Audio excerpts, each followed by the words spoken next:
sunt microfoane albastre? Yeah, it's blue and And yours it's is blue. Yeah. Gata? Așa să ne filmezi pe toți, nu numai pe mine. Should be there? Yeah, like, Dirigate us. yeah.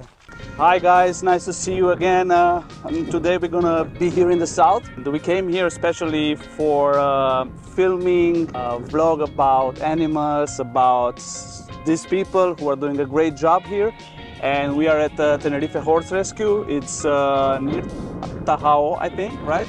Tahao, it's in the area. I will just introduce these guys and what they are doing, but later you're gonna see also some B-roll, some, you know, what's going on here. So today's vlog will be about Tenerife Horse Rescue. Yeah, Tenerife Horse Rescue, founded in 2018. We're looking after animals, and we started, as the name says, mostly looking after horses. Within a short time there were so many requests for other animals that we opened our gates for most of them, for most farm animals at least. And now we have around 500 animals. We are purely run by volunteers, and we are self-funded as well, meaning that we are not getting, even though we are an officially registered charity organization, we not get supported by the government yet, but try to get the money ourselves by donations in exchange for tours we do here, or by our own social media presence and supporters from all over the world. Between all the platforms we have over 100,000, like between YouTube, TikTok, and whatever there is out there. Most of us are volunteers. We have volunteers that have been staying for over 3 years already, so I would consider here, them, basically. they basically live here. But the most of the volunteers come we want them to come a minimum for 3 months, because we have to teach them first how everything works. They have to get to know the animals and their special habits, and so that there is a balance between us teaching them and then they actually putting in some work. We want them to stay a minimum amount of 3 months, unless they have special skills. Okay. Like for example, if they're good with electricity, if they're good at fundraising, or if they have loads of experience in horses, they are allowed to stay a bit shorter. The tour starts here mostly because we're funded, or we are needing the support of other people, and hence we get a lot of donations in all sort of forms in.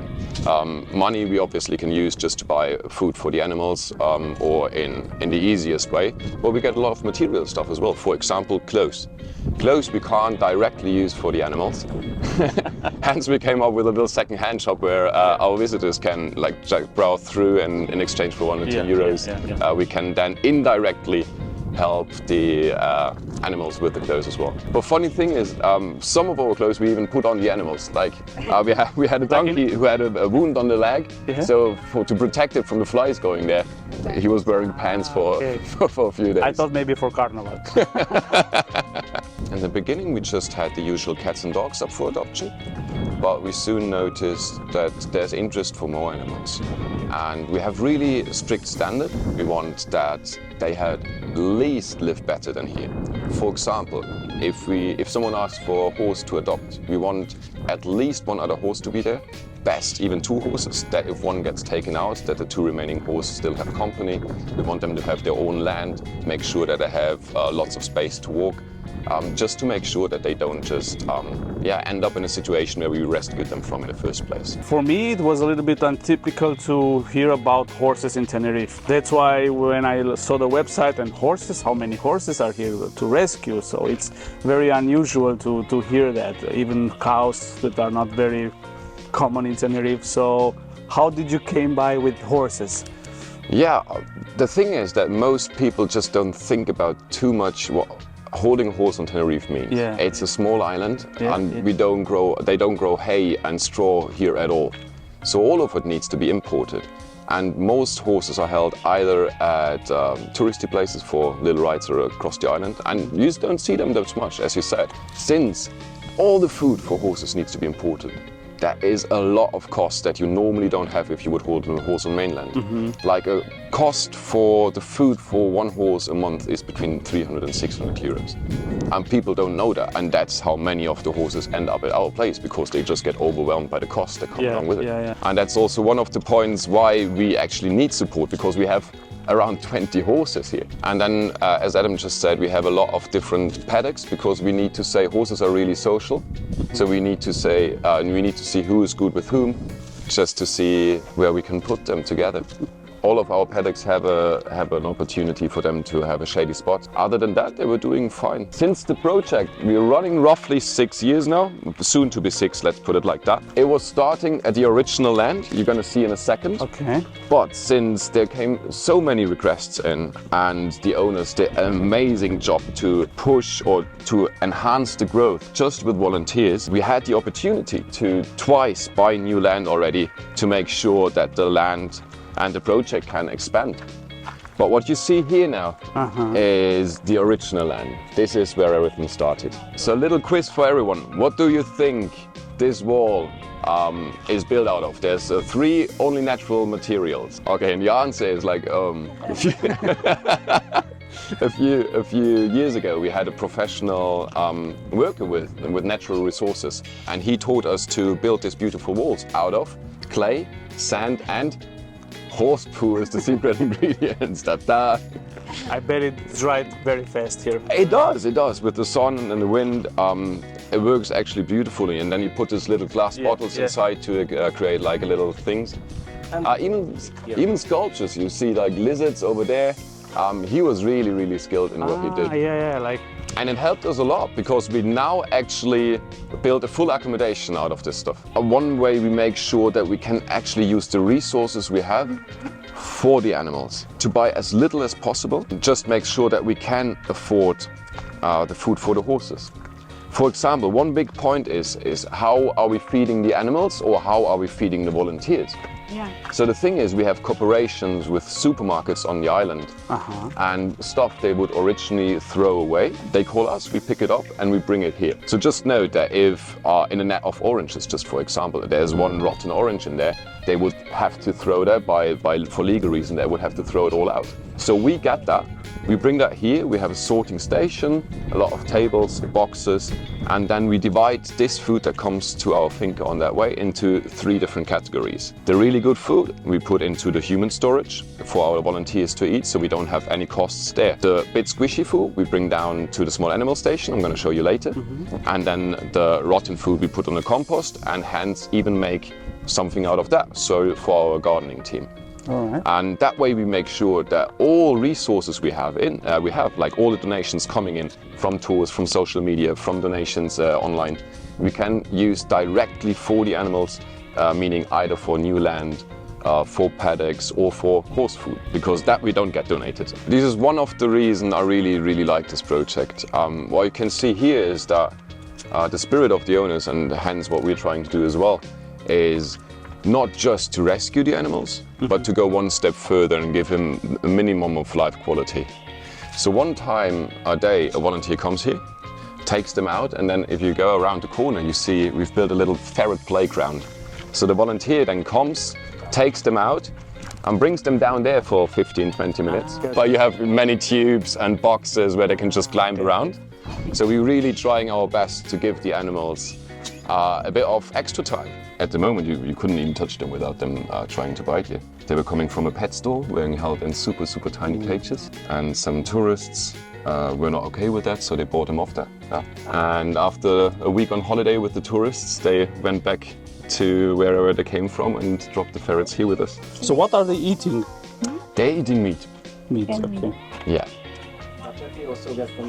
That we get from the supermarkets, exactly. So we're not buying and supporting the meat industry with that. We're getting that. It looks like you're building also a community here besides The animals. Yeah. Oh, yeah. Animal rescue, human rescue. Yeah. Cum vă place până acum? Interesant. Da, e foarte interesant. Super interesant. Și mi se pare așa că se construiește o comunitate. Exact, da.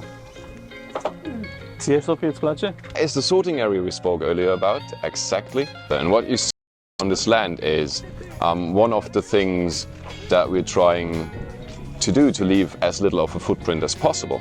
So we drive around the island, we gather old furniture or pallets, we bring them here, we dismantle them into like wooden planks, the metal parts, we even get the nails out and try to reuse them. And then out of these reusable materials, we are building our new accommodations or kitchens or paddocks. So we're trying also to use as little money as possible for the building projects. Obviously, there's some specific parts we just can't find. So these we have to buy, but this kitchen, I would say, is to 95% out of recycled materials. Also, we're running purely by solar electricity, solar panels, so no electricity from the panels. I'll show you some gadgets that we built later with our washing machine.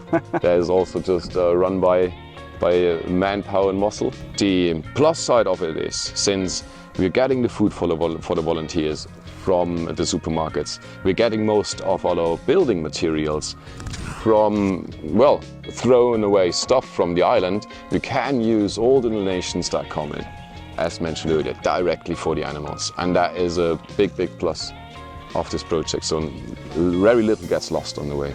This was roughly 3 years ago. This was bought then, and you see most of it is now our building area or still under construction.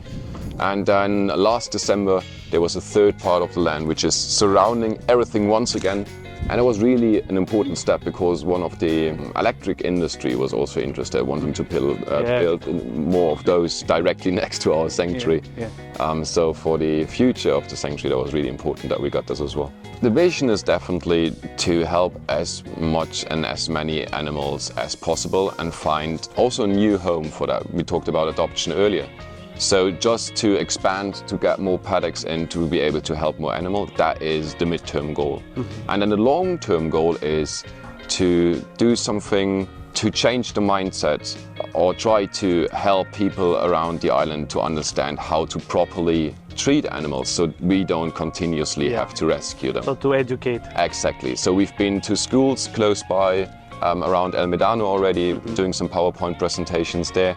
And we want to find an educational center here and send some of our volunteers to schools just to help people understand what is actually needed. We want volunteers to come a minimum of 3 months because then there is a balance between our profit and their profit.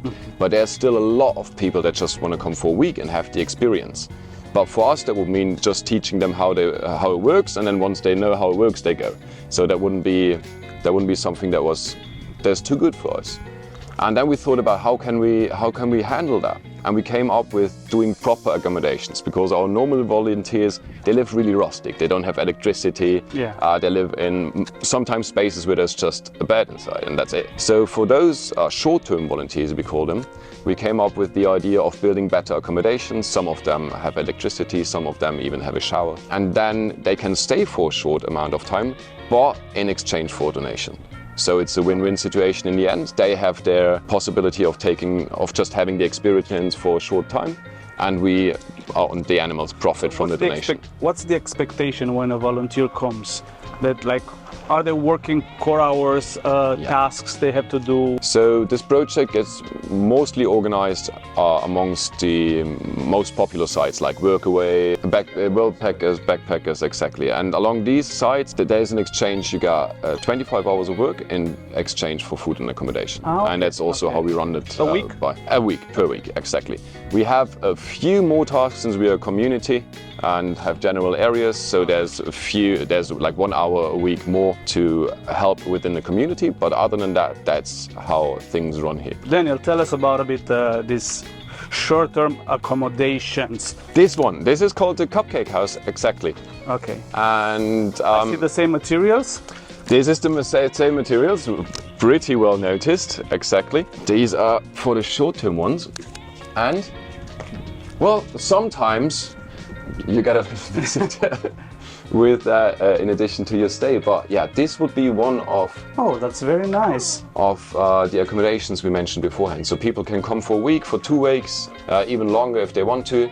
There is a donation in exchange for that, and then they have that. As you see, they have a little light for the evening so they can read or. That's actually very stylish. Yeah, isn't it? No money was paid to the people that did that. There's all volunteers using their free time. So also all the materials are actually very natural because these are like rocks and... It's rocks, it's the horse poo mix, we talked about it earlier. It's little pieces we just found to build these little mosaics. So yeah, we just try to reuse as much as possible. And it's also pretty cool inside. Like, it's not hot, right? It's house is cheap. Yeah, Accommodation. definitely is. The roof panels also we get from a roofing company. Like they give us what is left over Leftovers. from them. Nothing to use, but for us, treasure. One of the biggest and most important things about saving animals is to stop them from reproducing. So we're not trying to breed animals here. We're trying to, well, save them and hence don't want them to reproduce so we can take more animals in. so how do you do that? Need. How do you stop it? Well, with the guinea pigs, how you see it here, these are just the boys. Yeah, just males. Then in the middle we have Captain Barbarossa and Elizabeth Swan, the turkeys. And then over there we have some of the girls. In the beginning, when we started having guinea pigs, we immediately had a little problem because we got 20 guinea pigs in. We said yes to that, but the previous owner had no idea how to hold small animals. Yeah. So they were all pregnant. And within weeks we had 100 guinea pigs Like here. an epidemic. So yeah, that's why the small animals we just try to separate by their gender, and then cat size and bigger, again, included the medical costs, but they get sterilized so they can't Okay. reproduce. That is an additional cost. I think it's 50 euros per cat. The cave house is one of the, like also the accommodations Okay. for the short-term volunteers we talked about earlier. They have different standards within Okay, yeah, themselves. yeah, So this yeah. was a really basic one.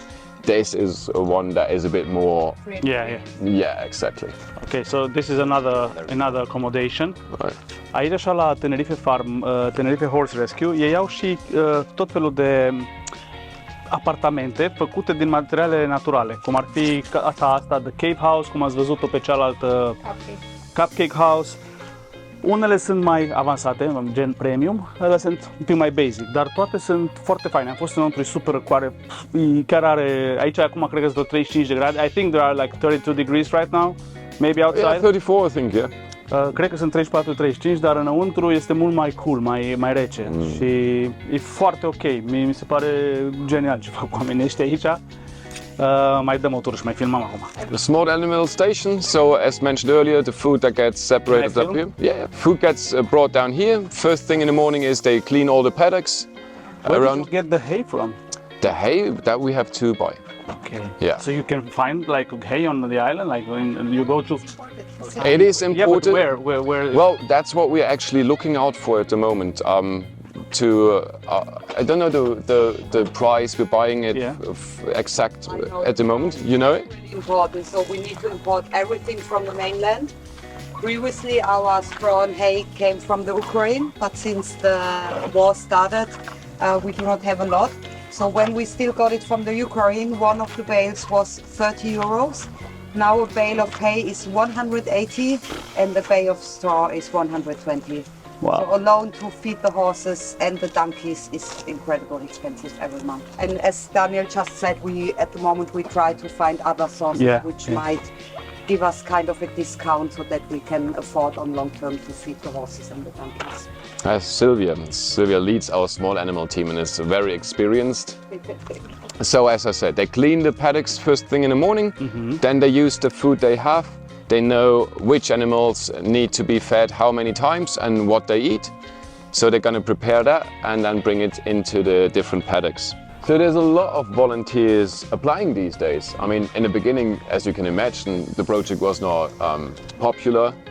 So it was really hard to find volunteers. These days, with all the social media going on, we have a lot of applicants, but there's still some special skills we're looking for, which is always drivers over 25 for insurance reasons. And then, funnily enough, even though we are in Spain, we are desperately looking for people that speak Spanish and English more or less fluently and have some experience in office work. And then also always important is construction workers or to create the beautiful accommodations you could have seen earlier. And this originally all of our donkeys were also needed to be accommodated in the paddocks you've seen before. But since we bought the new land in December, this was also available. So then we managed to use this natural half circle shape to build a beautiful outdoor area for our donkeys. And since a week, and it was working beautifully, our sheep are actually living in there as well. This is the bird paddock. As you can see, 2 doors, so always sure that none of them can escape. And then these are all former pets. People had to leave the island, left them here, and they're super interactive and super nice. Well, at least most of the times. Oh, look at them. Quite colorful as well. If you give them a bit of time and maybe some grains on your hand, they might come down and say hello. So second community area, more of our quiet community area. I mean, What does it mean quiet or not so quiet? I mean, we have between 40 and 60 volunteers. Okay. So there's a lot of different needs. So is it also age-based? Also, no, age-based we're not dividing up. Quiet means more that if you feel like you need a bit of more of your private time right now and don't want to be in a group, or don't want to have loud things happening around you, you come here to cook. Because the rule here is no music, no loud screaming, no games that involve loud shouting. So it's just for having a nice conversation, maybe playing a game of chess, and cooking or reading a book. Ah, you cook outside also. I see a stove there. Yes, we have a thing called community nights, which is twice a week, Tuesdays and Thursdays. That means one person gets off work and instead cooks for the whole community in the evenings. Okay. And on Tuesdays we always have pizza nights. Someone is making pizzas in the oven over there, you can see, for the whole community, which is beautiful. And all of these are really, really simple short-term accommodations. Yeah. Hence the donation is quite low that we ask for. That's how we wash our laundry. I love it. It's also like fitness. Yeah, it is Burning some simultaneous. calories. And if you would really go for it, you have a cat on your lap as well. So Story this.